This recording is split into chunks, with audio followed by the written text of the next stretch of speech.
Go. Go. Go. What is up, Fantasy Fam? That's right, I'm back with an episode before everybody gets to stuff their gullets full of meat and great stuffing, maybe some cranberry sauce, whatever your family likes to put on the table. I'm sure it's going to be delicious later on today. We also got a full slate of fantastic games, so get excited for some awesome matchups. And for this week's episode, we got the power rankings, we got the fantasy recap, and we got a very special guest. Some of you might recognize him from the intro clip. Some of you might not know what he looks like. He actually inspired me to start doing this podcast. So stay tuned for an awesome interview on this week's episode of the Fantasy Freestyle Podcast. 1, 2, 3, 4.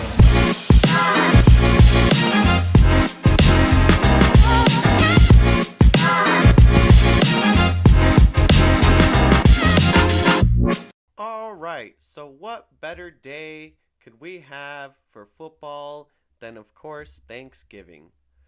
Nothing beats the vibes of waking up in the morning, turning on that good old football, walking around through the kitchen, picking on some food that's being worked on, getting in the way of the women that are making it. Around the mid-afternoon, grab a beer, and start getting ready for the almighty feast. Now, the 3 games that we got coming up for this year's Thanksgiving looks like they might be pretty good, although the Las Vegas odds have them heavily favored in the first 2. Buffalo Bills are 9.5-point favorites against the Detroit Lions in Detroit, which, I mean, is pretty explanatory. But looking at what the Lions did to the Giants last week, I mean, I can't help but say they might put up a little bit more of a fight. I'm hoping so that we can be a little bit less embarrassed.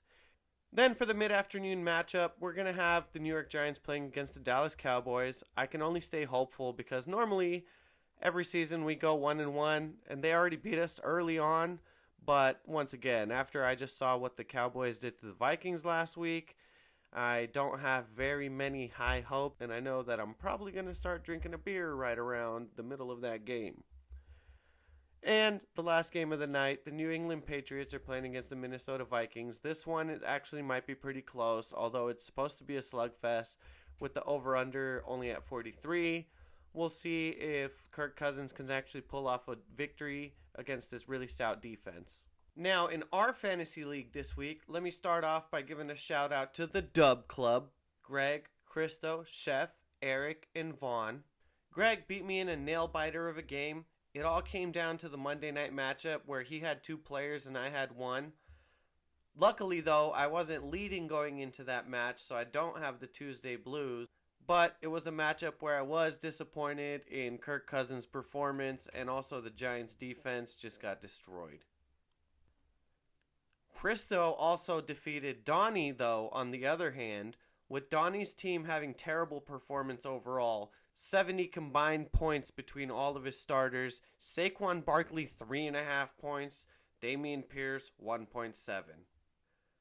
In the highest scoring matchup of this week, Chef beat Raul 127 to 124 in another nail-biter of a game. This one also came down to the Monday night matchup because Raul had Christian McCaffrey, so we were all trying to see if he would be able to close the gap on Chef, but in the end, he wasn't able to close that gap. Next up, in the matchup that was closest to a clapping, not the full 30 points, but it was more like the high school girlfriend silent clapping, Edwin was able to beat Henson 119 to 98. Although the main reason being Henson's Cooper Kupp was injured in this game. That guy was his superstar. We'll see how he manages to go throughout the rest of the season. Although he might still be in good shape because his squad is pretty deep. And lastly, Vaughn was able to beat Eric 92 to 79 to my dissatisfaction, with the Ravens defense freaking going off, scoring 4 sacks, 2 interceptions, and a forced fumble. And that's going to do it for this week's matchup recap. Next up,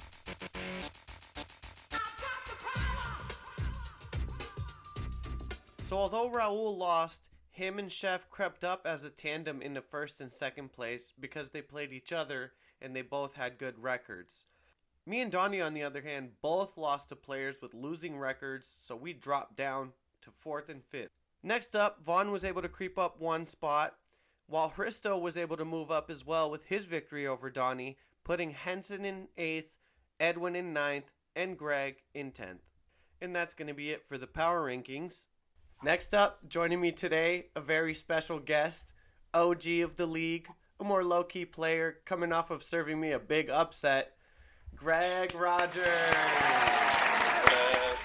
What's up, Greg? Congrats on the big win, man. Thanks, man. Definitely wasn't a fluke. Well, first off, let me start off by asking, since it's Thanksgiving, what's your number one draft pick of Thanksgiving food? I'm a stuffing guy always. Man, I fucking love stuffing. You like the rich body it adds to the plate? Yeah, dude, I could literally just heat up a plate of stuffing and eat that shit by itself. It's so good.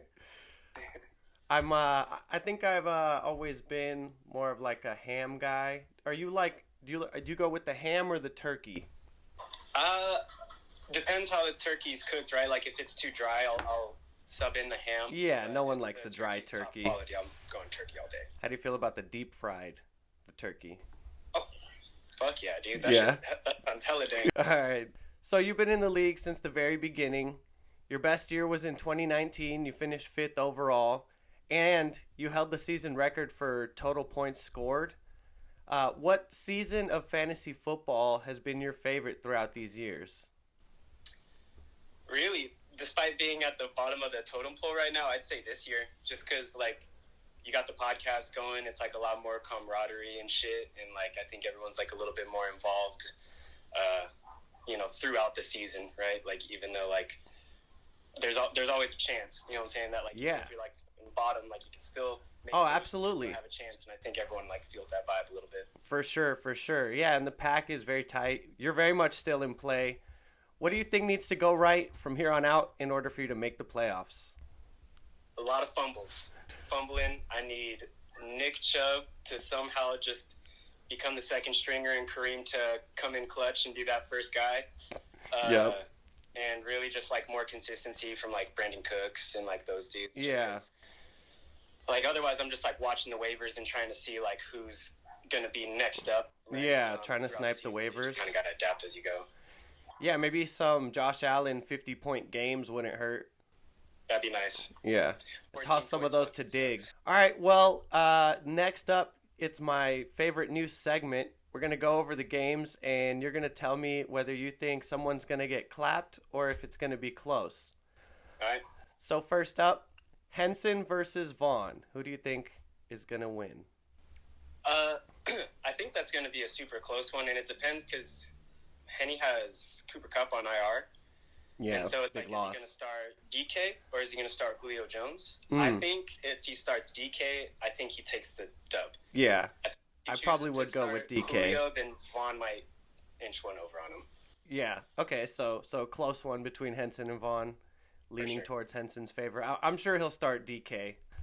Yeah, I think it's like a given. Yeah. Raiders, so I think that's going to be... Yeah, I mean, the Raiders haven't been very good this season, which I'm sure you're happy about as a Chiefs fan. Hell yeah, dog. I love watching them suck. So next up, it's actually a battle of two Raider fans, Chef versus Eric. What do you think happens in this one? I think Eric's... It's not going to be a clap, but I think it's going to be a close one. I think Eric's going to win just because he's got Taysom Hill. Yeah. I think that's going to be the biggest decider, right? Cause yeah, I can't believe that they're still allowing him to be put in the tight end slot when he's taking snaps at quarterback. Bro, exactly. It's like a cheat code. Yeah, so I think that's going to be Eric for sure. Okay, sweet. Hristo versus Edwin.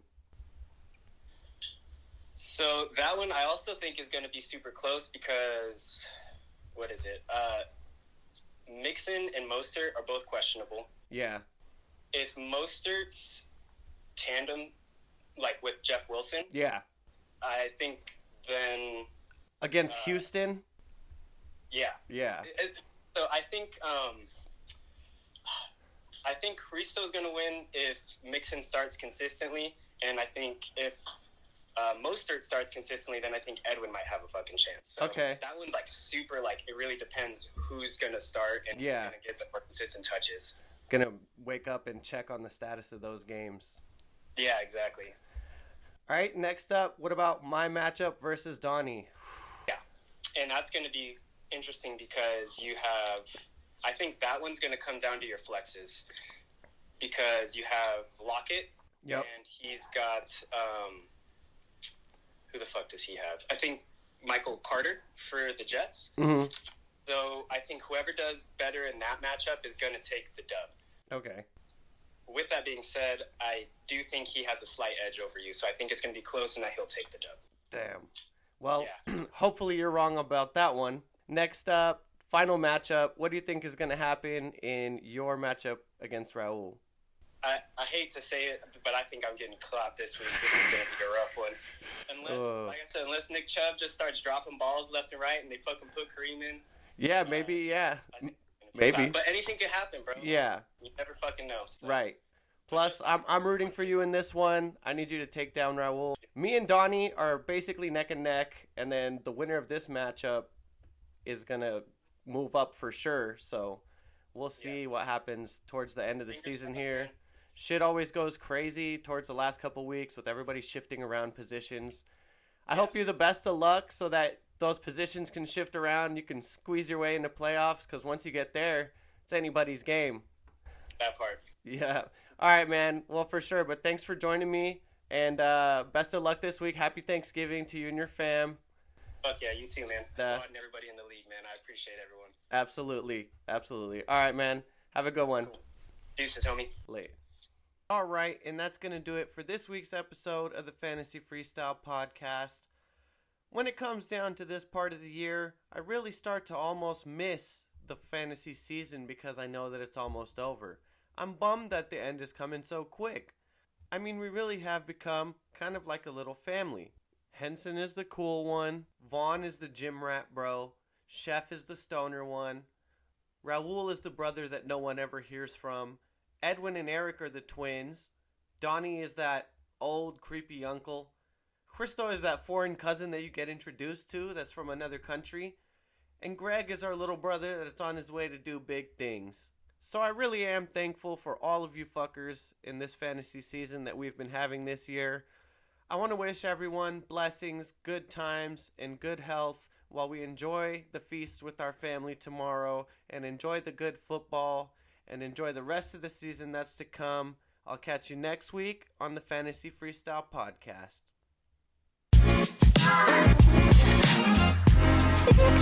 Wanna hear